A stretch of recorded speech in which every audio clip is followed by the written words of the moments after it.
ব্রিজের দাবি 25 বছর ধরে। সেই ব্রিজ এখনো হয়নি। কি দুর্দশায় মানুষকে হেঁটে চলে বেড়াতে হয়, যাতায়াত করতে হয়, ভয়ঙ্কর দুর্দশায়। ছবিটা দেখুন, নদী পেরোতে একটা সাঁকোও নেই, জুতো হাতে কাদা পেরিয়ে যাতায়াত করতে হয় শীতলকুচিতে। এটা হচ্ছে চানঘাট এলাকা। কথা বলবো প্রতিনিধি রাজেশের সঙ্গে। রাজেশ, 25 বছর ধরে দাবি, একটা ব্রিজও হয়নি। কেন হয়নি?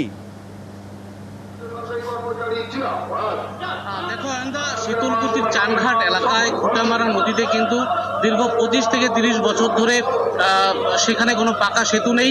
স্থানীয় বাসিন্দারা যেটা জানিয়েছেন যে প্রায় 20 থেকে 25 বছর আগে একটি কাঠের সেতু ছিল, সেই সেতুটি ভেঙে যায়। তারপর আর কোনো সেতু তৈরির উদ্যোগ নেয়নি স্থানীয় প্রশাসন। ওই এলাকার বিধায়ক কে রাজেশ? ওই এলাকার বিধায়ক কিন্তু বিজেপির থেকে রয়েছে, বিজেপির বিধায়ক বরেন বর্মন। সাংসদকে? তবে অয়ন্দা সাংসদও রয়েছে, কেন্দ্রীয় স্বরাষ্ট্র প্রতিমন্ত্রী নিশীথ প্রামাণিক কোচবিহার জেলার সাংসদ, তিনিও কিন্তু বিজেপির। তাহলে এবং স্থানীয়দের যেটা ক্ষোভ রয়েছে যে দেখো অয়ন্দা, যেটা সেখানকার স্থানীয়দের অভিযোগ যে আগে গ্রাম পঞ্চায়েত থেকে বাঁশের সাঁকো দেওয়া হতো, কিন্তু প্রায় দীর্ঘ 2 থেকে 3 বছর ধরে সেটাও দেওয়া হয় না। স্থানীয় প্রশাসন কোনো তাদের কথা শুনছে না। এমনকি এলাকার বিধায়ক সাংসদরাও কিন্তু এই বিষয়ে কোনো গুরুত্ব দিচ্ছে না। যে ভোটের সময় ভোট চাইতে আসে ঠিকই, কিন্তু ভোট পেরিয়ে গেলে আর তাদের দেখা পাওয়া যায় না। জল পেরিয়ে জামা কাপড় হাতে নিয়ে কিন্তু এক প্রকার জীবনের কি বলছেন একবার দেখাবো, তারপর আবার রাজেশ তোমার কাছে যাব। সবাই কথা দিয়ে যায় কিন্তু ওই কাজ আর হয় না। মানে কোন সময় কথা দেয়? ওই ভোটের আগে। মানে কি আমার বোধের থেকে চলছে আর কি। এখানে কাকে দাবি করবো, কত দাবি করবো? সমস্ত নেতা তো শেষ হয়ে গেছে। কাঠের ফুল এখানে আসলো, কাঠের ফুলটা চড়ে ভাঙে নিয়ে গেছে। এই জন্য ফুল এলে ভালো হয়, যাতায়াত জন্য ভালো হয় পাকা সেতু। হ্যাঁ, আমরা কি কোনো প্রশাসনিক কর্তার সঙ্গে কথা বলতে চেষ্টা করেছিলাম? তারা কিছু বললেন? রাজেশ,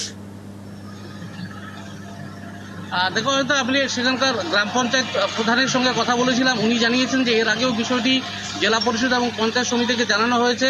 তিনি ফের জানিয়েছেন, পঞ্চায়েত সমিতির সভাপতি যেটা জানিয়েছেন যে এলাকায় অনেকগুলো জয়েন্ট ব্রিজ করা হয়েছে খুঁটামারা নদীর উপর, এবং এই যে খুঁটামারা নদীর যে জায়গায় আমরা খবর করেছিলাম সেই বিষয় নিয়ে উনি বললেন যে আগামী দিনে চিন্তাভাবনার মধ্যে রয়েছে এবং সেখানে সাধারণ মানুষের কথা ভেবে টাকা নেই। পঞ্চায়েতের কাছে তো ব্রিজ করার মতো টাকা থাকবেই না। আর তাছাড়া আর কেউ নেই, আর কেউ এই ব্রিজ করার দায় নেবেন না। পঞ্চায়েত আর জেলা পরিষদের মধ্যে তো ঠেলাঠেলি হচ্ছে।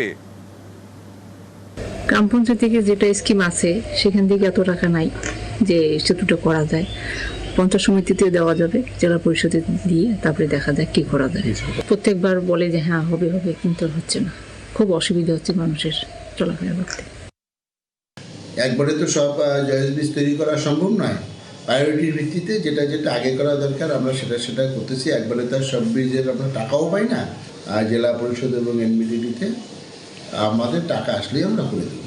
জল পেরিয়ে যারা যাতায়াত করে ওরা ঠিক আবাদের জন্য যাতায়াত করে। কারণ আপনি যদি চানঘাটে যান, দেখবেন চানঘাট থেকে আমাদের যেটাকে আমরা বলি গান্ধী পাঠাগার একদম পাকা রাস্তা আছে।